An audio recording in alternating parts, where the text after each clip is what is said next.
Hey guys, Scott here from Peak Prosper. Welcome to today's episode of Find Meaningful Work. I'm joined today by my friend Tommy Sobel. Tommy is the founder of a global digital wellness movement called BRIC, where he helps entrepreneurs improve their digital habits, shatter their limiting beliefs, and create amazing work. I am most inspired by the global adventure experiences that Tommy creates for like-minded adventurous entrepreneurs in remote corners of the globe. I'm so stoked to have a conversation with Tommy today about how entrepreneurs can overcome their limiting beliefs holding them back from doing their greatest work. These are the stories that we tell ourselves, like it's hard to grow a seven-figure business. I'm not good enough to follow through on my idea, or one of my favorites, I don't have time to do the work that I love. Tommy, welcome to the Peak Prosper Find Meaningful Work podcast. I'm so stoked to connect with you today, bro. Great to be here, man. Let's do it. Thanks for having Let's me. rock. Yeah, man, let's rock and roll. We're going to be unpacking limiting beliefs. And for our listeners that are maybe kind of new to the topic, what is a limiting belief, Tommy? Great question, Scott. So, a limiting belief I think of as more of like a rule or a program that's running in your mind. And when you think of a limiting belief, it kind of sounds obvious, like, oh, this is something that you believe that's limiting you, right? But what's interesting about most of our limiting beliefs that we all have is that we don't think of them as beliefs. We think of them as the truth, as Mm, reality. That's just the way things are. Common limiting beliefs that entrepreneurs have and that I've struggled with in my life is like, I don't have enough time, or uh, building a business is hard. Like there's not enough hours in the day, or we commonly face with like I'm not ready, I'm not smart enough, good enough, or I can't grow my business, I can't achieve this goal, or I can't, all the I can'ts, all of the not enoughness, like those are all really just beliefs that are limiting our ability to achieve at the highest level. Because and the reason why they're so important is that on some level we are creating our reality. We are actually co-creating our reality with the higher realms of existence, to get kind of spiritual on this, but it's true. And so if we actually believe like I'm not good enough, or I don't have enough time, or there's not enough time in the day, or life is a struggle. If we actually believe that, then we're going to actually create that in our lives. We are going to make it true. And so, what we want to do, and what I help people with when I work with them as a coach, is I help them, number one, get that awareness of where they are, uh, where these limiting beliefs or these programs have come up. Often through development, through childhood, we often come up with these conclusions through traumas in childhood that we just haven't really reassessed and taken a look at as we grew older. And so we get an awareness of them, and then we replace those limiting beliefs with more empowering ones that are more aligned with who we want to be. Like, what if instead of making money is hard, or like having a seven-figure business is a struggle? What if it was the more fun I have, the more money I make, or mm, the more time off, the more my wealth flows? So we can actually reframe this, or like I have more than enough time to get all my needs met, or I have all my needs met, and no matter what challenge comes my way, I know and trust that I can handle it. So even just like saying those statements itself can be kind of empowering. But the work I do is clearing those limiting beliefs through this kind of meditation practice, and then replacing them with these more the beliefs that really serve us now. mm. Brilliant. Some of our listeners might be thinking, oh, the more time off I have, the more money I make. That sounds nice, but in reality, there's no way that's possible. If that's coming up for somebody that's listening right now, is that a perfect example of what we're talking about in terms of limiting beliefs?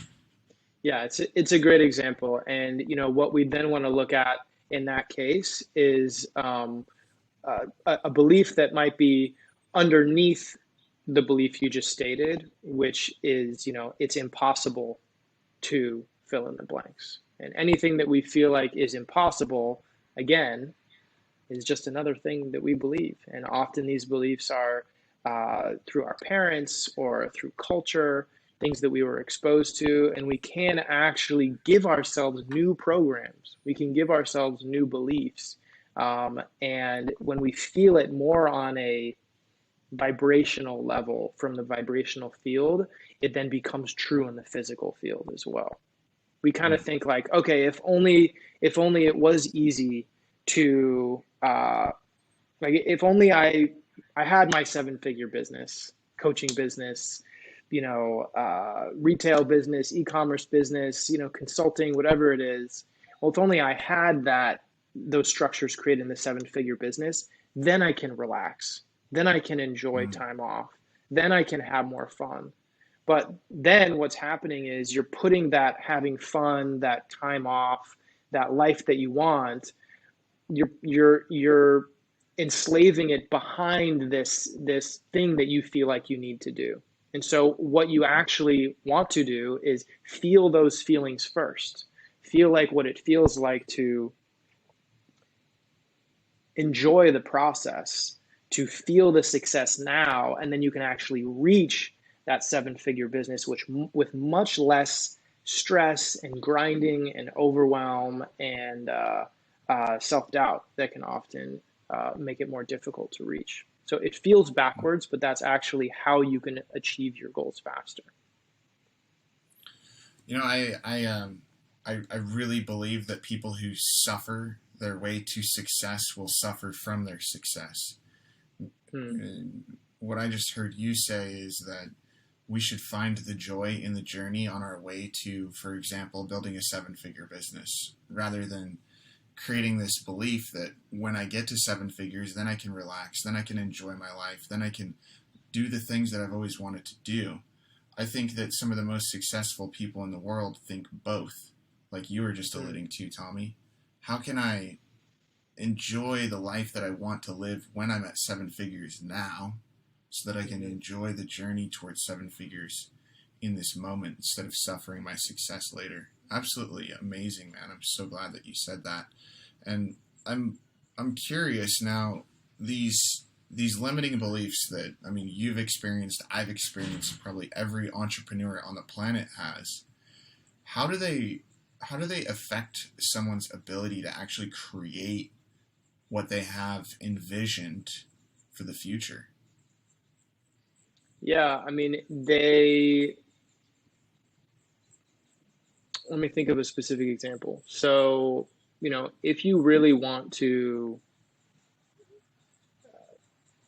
help millions of people, if you really want to make a change, like I'm a digital habits coach, right? So, like, my goal is to help uh, this year is to help 1,000 people save 100,000 hours of their life, to free up Incredible. 100,000 hours of their time. That's like my vision, right, for the year. And so, what you might face, or what someone in my situation might face, including me, is feeling like uh, um, there's I don't have enough resources, or I don't have enough time, or uh, I'm not ready, or I don't have the structures in place. So the moment we actually set a target, those mindset blocks can kind of show up, these inner obstacles. And if we don't address them, number one, what we focus on expands. So when we create that goal and we end up spending more time thinking about how it couldn't work, what could get in the way, not having enough money, not having enough resources, not having enough time, not feeling like we have the systems in place, what we focus on grows. So if we focus more on what's not working, then that is going to uh, be more real, because our attention uh, is energy, and it creates energy. It creates reality. If we spend more attention focusing on the possibility of uh, where we've come from and where we are now, and knowing that we can accomplish any challenge without necessarily knowing how we're going to accomplish it, but just feeling a sense of trust and progress and knowing that we have the support of others that we can rely on who've solved similar problems, then we come to it with that energy of hope and actually believing that it is possible. And then we're putting more attention and energy on that. And then it's way more likely to happen. So, um, the moment we kind of set big goals, the obstacles come in the way. It's kind of like once you plant a garden, that's when the weeds are going to form. But the weeds are an opportunity. You need to see the weeds to be able to pull them. And um, so to I think try to answer your question more succinctly is I think I lost my train of thought. I can't remember exactly what your question was, but I was remind just me. asking. Yeah, no, that's okay. We're headed in a very good direction here. I was just curious about the effect that these limiting beliefs actually have on people. And you started talking about planting a garden and weeds starting to show up, but we can't pull weeds if we can't see the weeds. And I'm I'm curious. Were you about to go into talking about like building awareness of what these limiting beliefs actually are? Yeah, exactly. I mean, when we don't work, what happens when we don't work through these limiting beliefs is we end up creating the thing that we fear, the thing that we think we don't want to happen. We actually end up giving it way more energy because what we resist persists. So by having these fears or these anxieties or these self-doubts, the imposter syndrome, uh, which is propped up, propelled by the limiting beliefs that are underneath it, the not enoughness, or whatever it might be, um, then that can actually create the exact situation that you're trying to avoid. So, in general, the way I like to think of it is that we can solve any challenge, any problem in two main ways.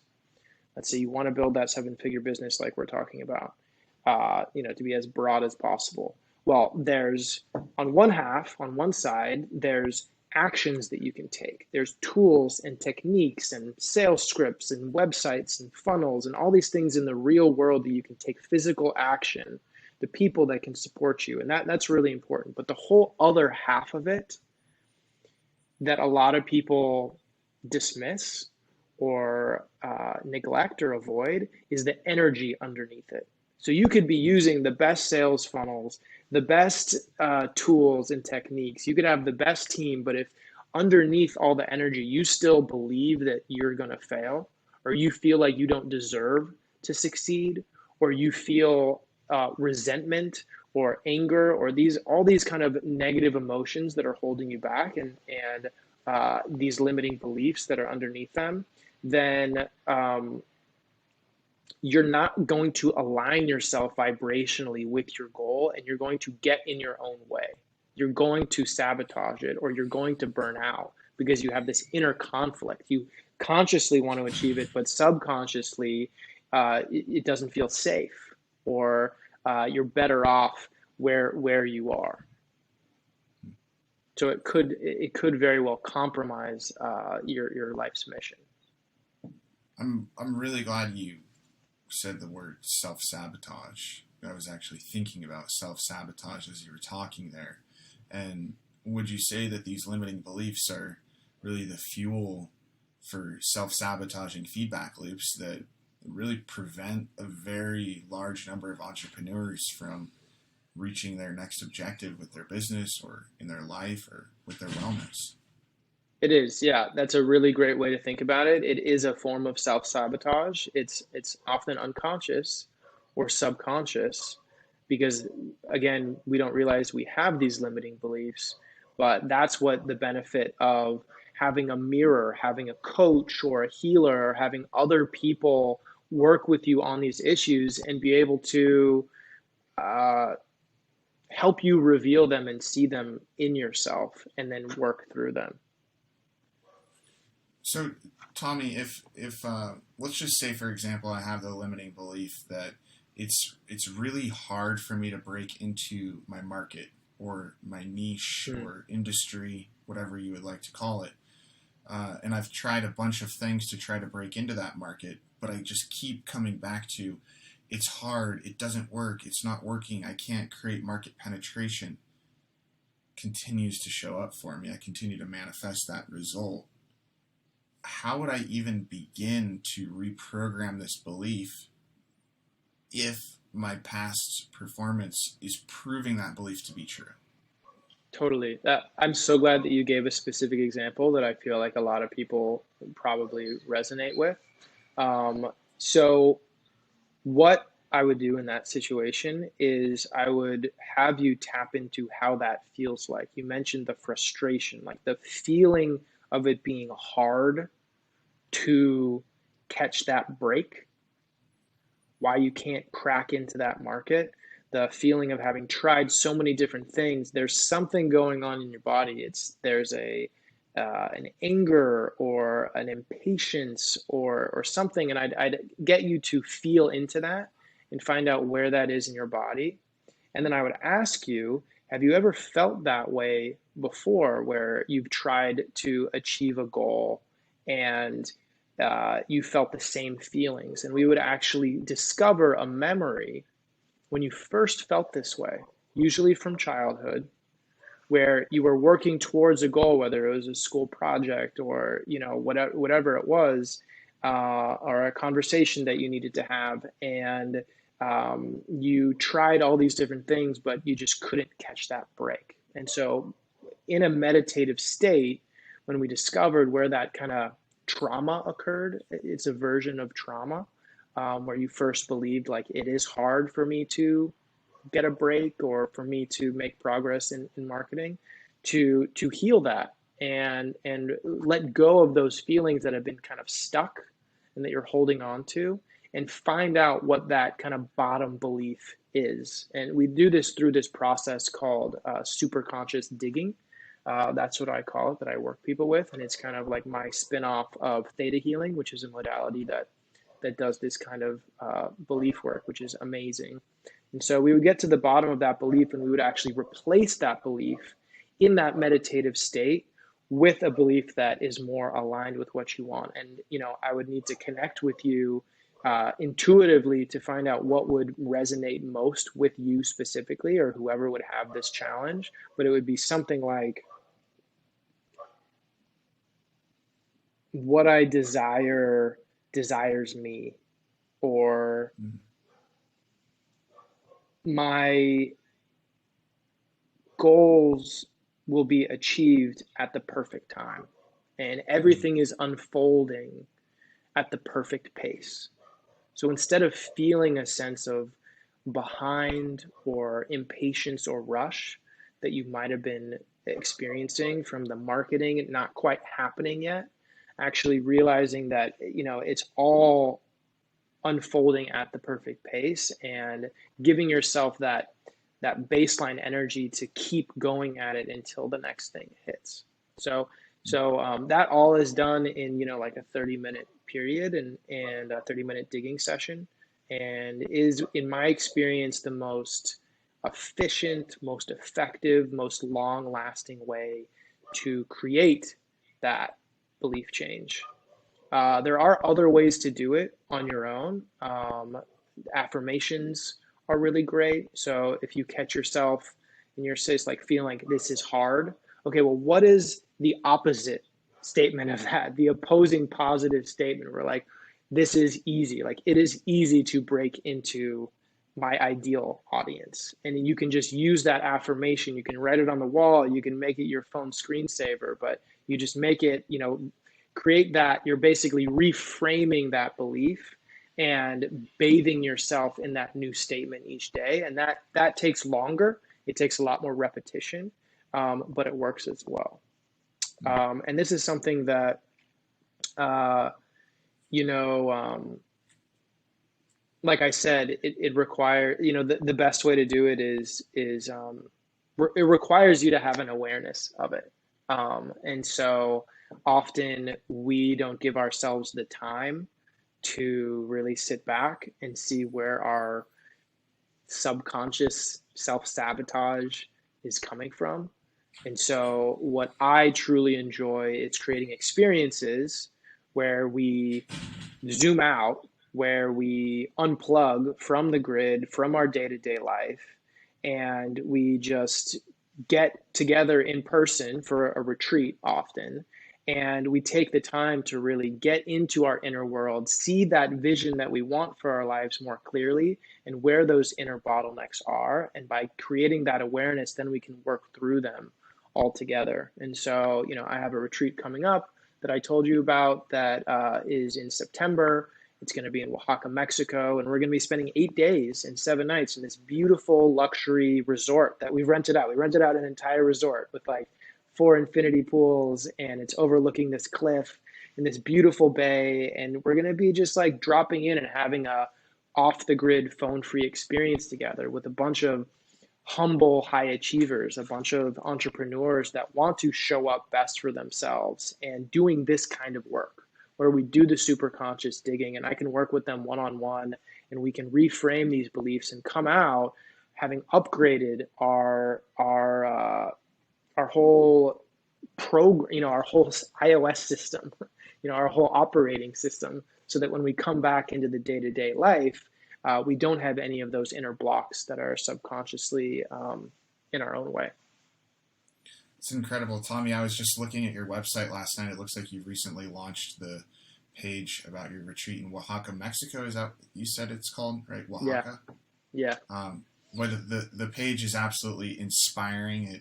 It pulled me to want to be a member at the retreat, and anybody listening, we'll drop a Amazing. link to that in the show notes below. Hey Tommy, before we wrap up, I want to talk about this equation that I'm seeing in my mind, kind of transposed through the conversation that we're having today. We're talking about beliefs, which are like basically the representation of our mental programming, like what software our mind is running on. And I've heard you talk about our beliefs are really driven by what we're thinking about, the emotions that those thoughts are fueling, the actions that we're taking that are in alignment with those thoughts, and then the results, which the results we experience in our life are, as I think you've said, Tommy, a manifestation of our internal world and our inner state. And Mm. correct me if I'm wrong here, but the results we're experiencing are really an affirmation that our belief is true, or that Mm. it's false and maybe it needs upgrading. Is that right?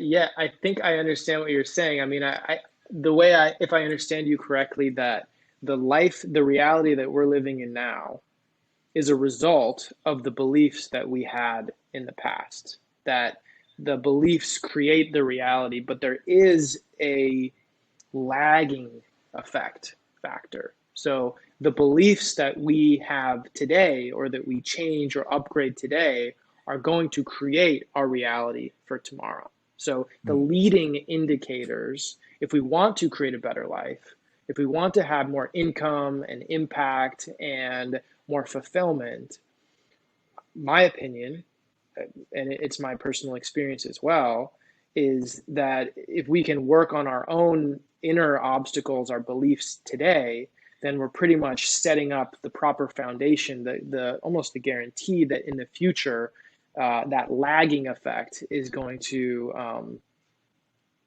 be baked in, is going to be upgraded as well. But there is like a lagging effect to the leading effect is the belief change. Yeah, so like the cause is the belief change, which is like the change that would need to be in place today so that we can create the results in the future that we desire. Correct? Exactly. Okay. Exactly. So when you guys convene at your retreat in Mexico, I think it's in 3 months or something like that. It's coming up quite soon. are you going to be taking a deep dive into helping the participants upgrade their belief system and really deeply connect to their purpose that's driving their vision? Yeah, thanks for asking. So the way this particular retreat is set up is in two main parts. So the first half of the retreat is going to be a complete digital detox where we remove our phones entirely for like 3 or 4 Amazing. days. And we just get fully present, pressing the reset button, giving ourselves the vacation that we truly deserve and desire that we might not have been granting ourselves as we've been trying to navigate through the pandemic, and having marine activities, kayaking, paddleboarding, surf lessons, going on the boat, having amazing culinary experiences because Oaxaca has I think like more Michelin rated restaurants than I think even Paris. I mean, just incredible food and culture. And then the second half of the retreat, we're going to start to reintroduce our phones slowly each day, a bit by bit. And I'm going to be teaching my time management system that allows me to focus on my number one biggest priority, my biggest needle mover every single day in a world of consistent digital distraction. So we will actually be practicing that together so that by the time we leave the retreat, we will have a habit built that we can just maintain for consistency. And throughout that whole process of actually granting ourselves a reward rich lifestyle, the freedom that we probably desired, which is why we chose to create our own business and live by our own rules that we might not have been granting us, that can bring up a lot of the limiting beliefs that are preventing us from having that. Then, when we start to get back into healthy routines or creating new routines, a whole new set of limiting beliefs can also come up. And so, as we are instilling, as we are celebrating, there's a certain amount of taking care of ourselves or self-care that we will be implementing. There's a certain kind of embarrassment or guilt or shame or we kind of issues that can come up there that we will be able to pull those weeds from. And then when we start to implement the kind of like, oh, I have to check my phone first thing in the morning, a lot of the kind of I have to's or I can'ts when it comes to creating healthy daily practices, those then come up as well. So we'll then be becoming aware of them, noting them, working through them. So we're doing the belief change as we are taking these aligned actions in the real world. Boy, just having this short conversation here today has me all inspired to go through a digital detox over the weekend and totally turn my phone off and step away from technology and just reconnect with community. I actually have a big group of friends coming over tomorrow night, and I I think we're gonna make a little phone basket so everyone can put their phones into Yeah. the basket as they arrive to the event tomorrow night. And I've done that once before. You've done it quite a few times. Doesn't just disconnecting from technology really improve the human connections that we get to experience, would you say? Yeah, it definitely does. And there's even, first of all, I'm so excited for you. I want to come. I don't know if you just invited me, but You're welcome I to get in a wish. jet and fly over here to Whitefish, man. Yeah, perfect. Maybe I'll show up. But there's research around this as well that just by having your phone near you, even if you don't check it, it actually reduces the quality of conversations. It makes them feel more surface. It also reduces the feelings of connection that you feel with the people that you're around. And it actually makes the experience less memorable for you. So if you can just remove the phones entirely just by doing that, you don't have to have an amazing meal. You don't have to like wow people with, your storytelling or make your house, perfect. But if you're just going to do one thing and like invite people to put their phones in that box, you're going to increase the sense of camaraderie and connection and belonging that you feel with these friends and with each other. They're going to feel more present. They're going to feel more calm, less stressed. I mean, you're going to give them all these feelings that we all want, super innocuous, innocuously. And so, yeah, I think that's a great idea. Incredible, man. Hey, Tommy, I've had so much fun having this conversation today, and if anyone listening to this wants to learn more about your digital habits coaching, some of the healing work you do, or what I'm most stoked about is the Mexico retreat, where would they go, and where can they learn a little bit more about that? Sure, yeah. Thank you so much. So, you can learn more about the Oaxaca, Mexico retreat on our website, which is gobricknow.com/Oaxaca. If you don't know how to spell Oaxaca, uh, that's okay. It's Oaxaca, Oaxaca. And on that, you can also just reach out to me. You can DM me on Instagram. I'm Tommy Sobel on Instagram. You can also register for the Brick community, and that's where you'll get a bunch of free tips and tools and how you can break your unwanted phone habits and free up a lot of hours in your day. And if any of that interests you, please do reach out to me or join the community. Would love to have you. Join Epic, me and Tommy. Scott. Yeah, epic, man. Hey, again, thank you so much for taking the time to have this conversation today. And if you're still tuned in listening and you don't know how to spell Oaxaca, we'll drop a link to Tommy's website and the Oaxaca retreat in the show notes below. Um, we'll see you guys in the next episode. Peace.